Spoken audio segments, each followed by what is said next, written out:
During this time, it's very difficult to make much progress on our path. And one of the reasons why is that so much non-virtue has cropped up. You know, the Buddha has taught that when we create causes, at the same time we create effect, so that cause and effect arise interdependently. They arise at the same time. That should be an important thing for us, because sometimes we catch ourselves doing things that we don't want to experience the result of. And we've been taught again and again and again about cause and effect relationships. Yet it's still difficult. And one of the reasons why it's so difficult is because it seems that non-virtuous karma is ripening by the bucketful. This is the way of modern times. This is the way of degenerate times that we find ourselves in now. But try to remember that degenerate times become so, Kaliyuga becomes so because of the quality of its tendency to condense the way it does. If you could look at this degenerate age of Kaliyuga in a different way, maybe in an enlightened way, or maybe the way the Buddhists look at it, you would see that the fabric of Kaliyuga is a little bit like if you take a piece of wool and you pour boiling water on it, how it will shrink up, and you have the same fabric, but it's all condensed, you see? So now at this time, non-virtues are ripening left and right. And of course, non-virtues convince us that we ought to, the ripening of non-virtues convinces us that we ought to commit more non-virtues somehow, because most sentient beings are really lost in samsara. We are fortunate. We have heard some of the teachings of the Buddha, and we have in our hands precious jewel. I don't think it's a coincidence that many of the practices that we do come from a cycle of teaching called Buddha in the palm of the hand. These teachings that we have, the practices that we have, are simple, but they create a great amount of merit and a great amount of good. And while non-virtue is cropping up and Kaliyuga is becoming more condensed, it also means that we have the opportunity to create virtue in a very condensed way.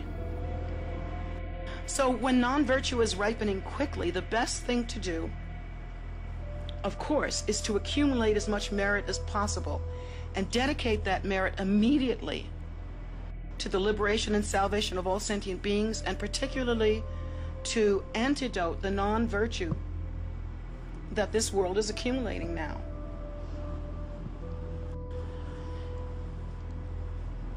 We often, because we have had some training, try to do some practice, and then maybe while we're doing ordinary things, maybe we have a moment of contemplation, or we have a moment of compassionate thought, or we have some small deed that we do, maybe hanging out a bird feeder or something, and we forget that even these small deeds, in a world where war is breaking out, these small deeds of concern for other sentient beings are so important.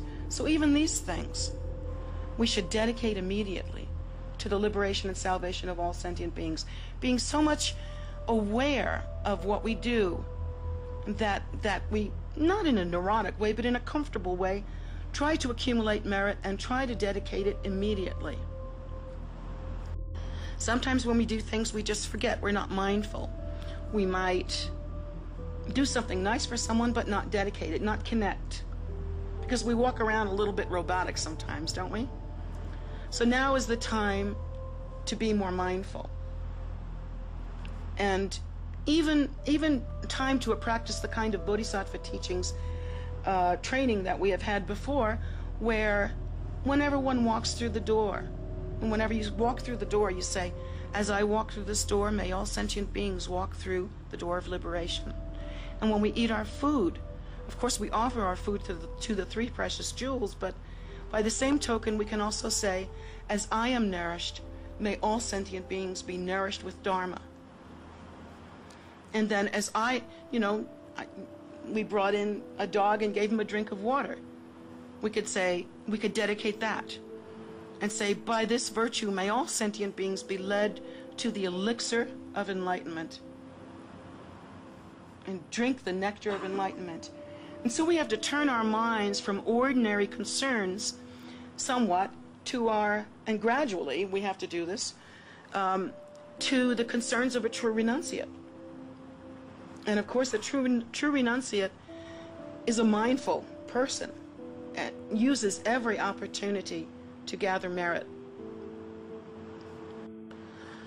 I think about this time, and I think that right now you should understand that it's hard for the bodhisattvas to be here now. It's just difficult. These times are darkening. And I'm not telling you this to make you feel that depressed or powerless. If anything, you are the most powerful of people and most fortunate of sentient beings, because you have technique, you have tradition, you have a way to accumulate merit, to dedicate practice, to be mindful, create a meritorious life. You know how to do that. You have the skill, you have the technology. This is a really important time for all of us to practice. And it's a really important time for us to pay attention to detail. Like, let's notice some detail here. I noticed that the pictures of the lamas are lower than these little statues. And I'm thinking to myself, now what does that mean? We look at the statue, and the statue is fully empowered, and it's been blessed. And we hope that the deity has descended into that statue just in the way that it has been blessed. And the prayers are there, and maybe there are some relics and some beautiful offerings. But right below, this is the picture of the Rupakaya. This is the Buddha in body form. My teachers are there. They are in the flesh. We didn't have to make a statue. They are here to guide us. So they should be elevated. They should be high. They should not be on that intermediate shelf. But see, that small mindlessness is something that could be avoided. We could constantly be creating virtue to antidote what is happening now. And that's not a small thing. In one way, it's a big thing. It has to do with our ability to recognize the Guru, to recognize the face of enlightenment. And so this is important. It's not nothing, it's something. You were trained better than that. You know that those little mistakes matter because they mean that you're really on the path, that you're really mindful, that you are really practicing and not just, swimming around. This is so important for us to be mindful and to practice correctly now.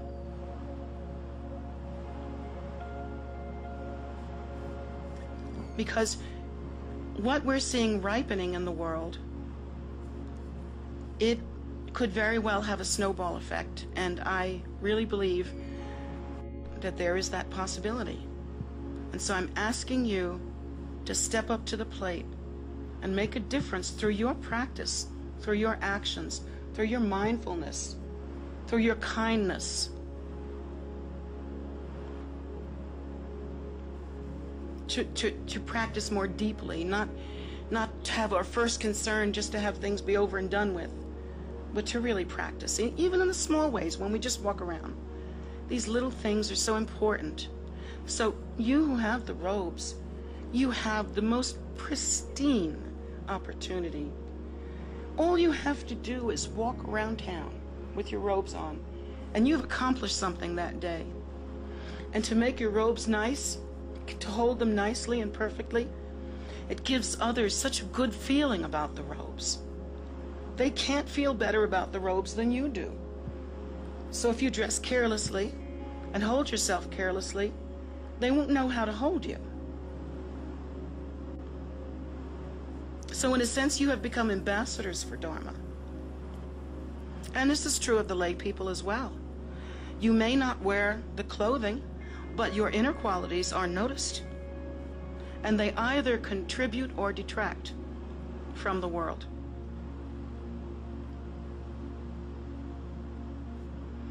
If there's any reason for us to be on this path at this time, it is because we have this wonderful opportunity, this wonderful technology that we are told by the enlightened ones can make a difference. We can dedicate merit.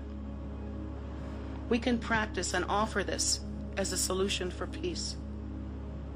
While across the world others are killing and hating and maiming one another and blowing each other up, we can practice and hold them in our hearts and offer our merit for their well-being. This is the time to have that fire in the belly. That fire in the belly that says you really care and you really want to make a difference.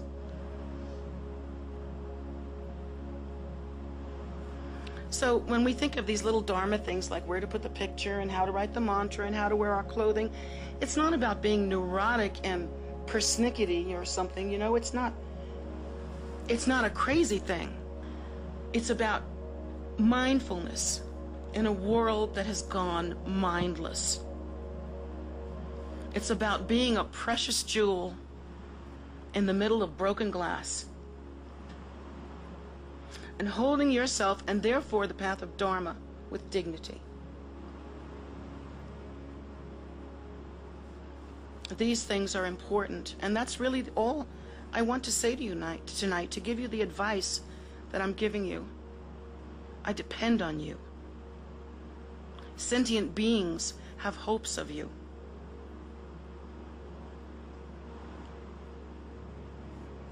And while so many people are committing so many non-virtues and so much destruction is going on in the name of religion, we have to hold firm. This is the time to step up. Boy, if you're going to hold your robes nicely and take them to the next level, this is the time to do it. And if you're going to take robes, now's the time to do it. This is not the time to back off. And so I'm asking you to help, because this, I really believe that the situation in the world now is just, if I can use this analogy, holding on by its, by its nails, just barely holding on. A tremendously warlike situation, worse than we've seen, could break out there anytime. So you must step up now.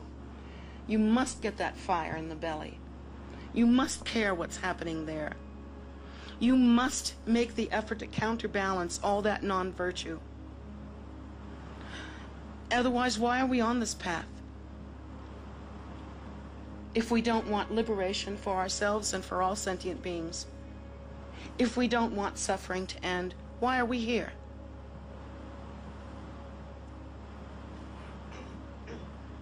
Please listen. Please hold your practice very close now, and your mindfulness, and do all that you can. Dedicate your merit. Don't grow lax like that. The Rupakaya form of the Guru is in the world. There will soon come a time when that isn't possible.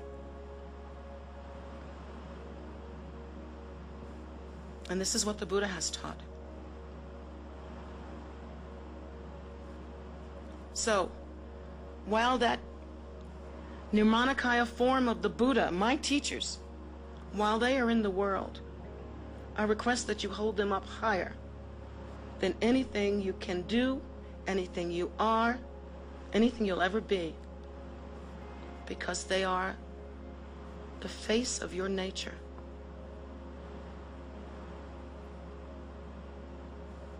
Without them, we are lost, utterly and completely lost. So that's it. That's my heart advice to you. because you are my heart. I'm telling you this. If you were my children, I wouldn't tell you different. Please practice correctly now. Pay attention. Be mindful. Be a renunciate. Okay? Let's not fancy up. Let's not do that. You said to me, you prayed to Guru Rinpoche, and you've said to me many times, following you, I will practice. Well, I'm here for sentient beings. How about you?